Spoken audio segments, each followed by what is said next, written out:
J'ai personnellement un producteur dans la structure dans laquelle je fais du conseil aujourd'hui, qui n'est pas arrivé à faire son objectif, qui a fait plutôt 25-30 kg, 35 kg du mètre carré dans une serre industrielle, et qui du coup se retrouve avec un coût de production qui est à 1,2€, 1,4€, 1,6€, 1,80€ le kilo.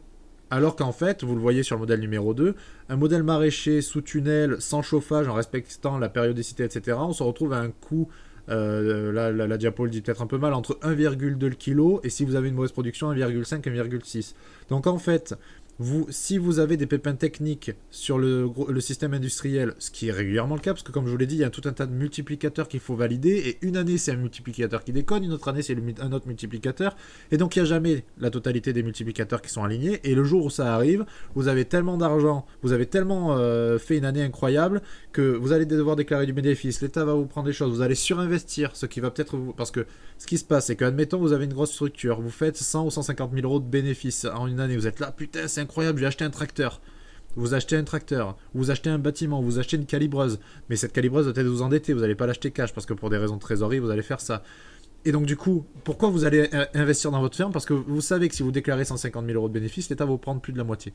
Donc vous savez que c'est mieux d'investir dans du matériel de ferme que vous allez avoir en valeur sur la ferme et en qualité de travail, plutôt que juste le perdre en impôts. Et donc c'est une boucle un peu fiscale assez vicieuse qui consiste à faire réinvestir, réinvestir, réinvestir l'acteur économique.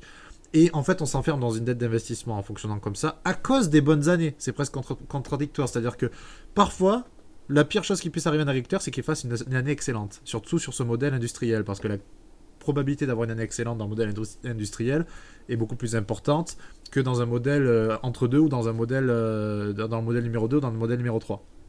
Parce que le modèle numéro 2 a beaucoup moins de facteurs à aligner et on sait qu'on va avoir à peu près 70% de ce qu'on a prévu, mais parfois on va à 80, donc il y a une augmentation de 20. Le modèle industriel, il peut se retrouver à 25 ou à 30 kg une année et il peut se retrouver à 100 kg l'année d'après. Donc en fait, vous ne faites pas 20% de plus, vous pouvez faire du double au triple au quadruple en fonction de la réussite technique. Et c'est vraiment remarquable dans les comptabilités agricoles de ces grosses structures, c'est qu'il y a une très grosse volatilité de la production, mais aussi de la capacité à vendre. Et parfois, vous avez fait une mauvaise production, vous avez bien vendu, et parfois, vous avez fait une très bonne production, vous avez très mal vendu. Donc en fait, voilà, c'est un système de facteurs multiplicateurs qui s'enchaînent, et on peut conclure sur ça parce que ça imagine bien ce qu'est ce modèle.